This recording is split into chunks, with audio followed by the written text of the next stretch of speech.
87 individual natikitan sa Oplan Galugad sa iba't ibang bahagi ng Quezon City bilang pinaigting na kampanya kontra krimen. Ba't may ticket na ba ito ngayon?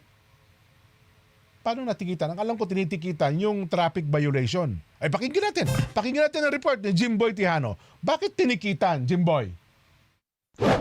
Kasunod ng direktiba ng Department of the Interior and Local Government o DILG na palakasin ang police visibility, nagsagawa ng sabayang Oplan Galugad ng QCPD sa iba't ibang pangunahing lugar sa Quezon City.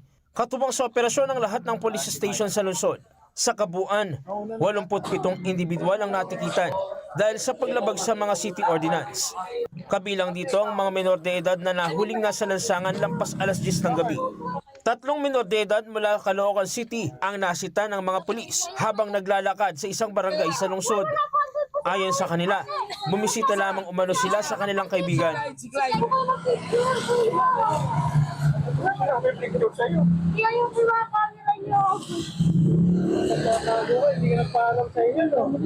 Hindi rin nakaligtas ang 3 babaeng minor de edad na nadatnan sa labas ng kanilang bahay sa Barangay Gulod. Nag-ano kasi po ako, naglamay po ako sa baba po. Na di ko alam, umakyat pala sila po. Pero pinagsasabihin niyo? Oh, tinabihan ko po lagi na paggabi na umuwi na kayo sa bahay. Sabi ko sa kanila. Ayaw makinig eh, matigas yung mga ulo. Sa rekord ng pulisya, 19 ang minor de edad na nahuling lumabag sa curfew. May 5 ring lalaking nahuling walang suot na pang-itaas, habang isang individual ang naaktuhang umiinom sa pampublikong lugar.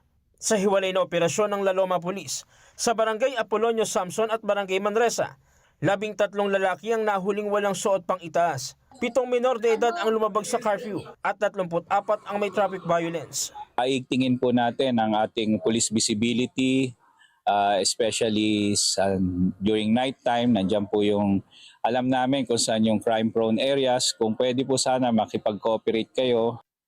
Inisyuhan ng ordinance violation receipt ang mga nahuli.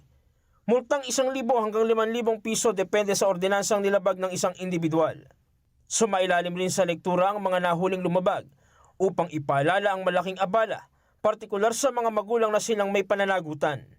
Jim Tejano, para sa 100% Balita.